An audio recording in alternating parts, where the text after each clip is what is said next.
We've all run into that guy who talks way too loud for no reason. He might get overly aggressive with strangers, or for little to no reason, he may act extra tough toward any and all males that he comes into contact with. And everything from the way he talks to the way he walks is all carefully planned to make him look super rigid and extra tough to other people. And at some point you'll probably say to yourself, is this guy for real? Or is he just acting this way as a weird defense mechanism, or front that he hides behind? And obviously you'd be right to think this way. What I want to explain to you now is 5 ways to spot a fake alpha male, so that you are familiar with these signs the next time you run into these weak men. Now, first up is a sign that should be familiar to many guys because they themselves are probably guilty of it. And that is showing hatred toward another man, once he receives attention from a hot girl. And this sort of try-hard can be found anywhere. But mostly you will find this kind of guy at a gym, or at a bar setting. And as weird as it sounds, this works out a lot of the time in his favor, because these guys tend to be bigger and more muscular than the average guy. These guys are usually losers, that spend way too much time in the gym. A few years back, I used to work at this bar. And a guy I worked with, let's just call him Adam, would always be hanging around at the bar. Even on days that he wasn't scheduled to work. And every time a guy would walk in with a pretty girl, Adam would start making jokes about the guy's appearance, to try and embarrass the guy.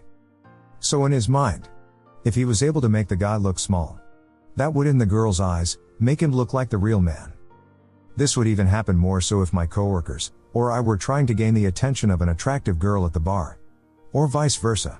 So the first sign of a fake alpha male is, trying to put others down in order to lift yourself up. Next up is number 2. And is yet another way that fake alpha males try to assert their dominance. And is another familiar trait that many men do without even realizing it. How many times have you been out at a bar or in public, and you encountered a guy that's constantly talking about fighting? Not just subtly talking about fighting, but how he just beat the crap out of someone. Although this man probably has little to no fighting skills, he overtly boasts about getting his knuckles bloody during these imaginary fights that no one has seen to have witnessed. And this is yet another way that a fake alpha tries to intimidate other males. This trait is usually found amongst young men college-aged or in their early to mid-20s. As I said before, most of the time, these men don't have any fighting skills whatsoever. However, this person thinks that if they talk about all things fighting, or specifically, how they just kicked another guy's ass, they will come off as aggressive and threatening. In rare cases, you may come across the 1 or 2 guys like this who can actually fight. However, this is because these lowlives have nothing else going on. And they get into fights constantly. These waste of space's only priority in life is to uphold this false image of the toughest guy around. So if you ever encounter this guy in life, there's a good chance that he's just a fake alpha tryhard. Next up we have number 3. And this is simply trying to make too much eye contact with other men upon meeting them for the first time, also known as the death stare. They say that the best way to tell a person's confidence level is their ability to make and maintain eye contact with people for a short period of time. And upon first time meeting someone, this is meant to develop a connection between 2 people. However, making eye contact for too long a period of time can come across as downright creepy. Don't ever be that one guy with a Hannibal Lecter death stare, just after shaking hands with someone for the first time. Next we have number 4. And it is yet another way weak men try to come across as alphas. And it's probably something that you experience happening to you so much that you don't even realize it. This is a way weak men try and assert their dominance through words. Ask yourself, have you ever been hanging with a group of friends at your place? And someone within the group basically gives you a command or an order, to grab him a beer out of the refrigerator. It wasn't like he politely asked you. It was clear that he was giving you an order. And this is yet another way of how weak men will try and assert authority over you.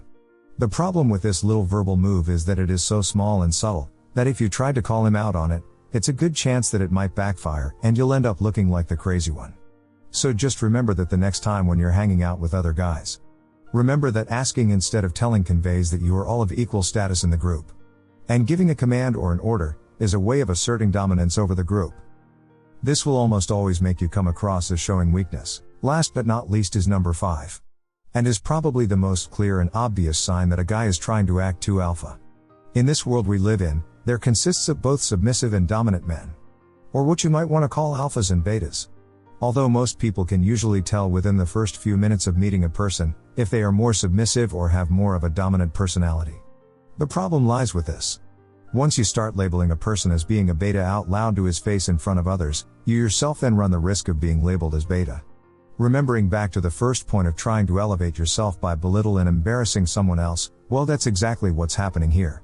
Calling someone beta, especially when females are around, is yet another way weak men try to convince others that they're the alpha of the group. This has been 5 ways to spot a fake alpha male. Thank you for watching.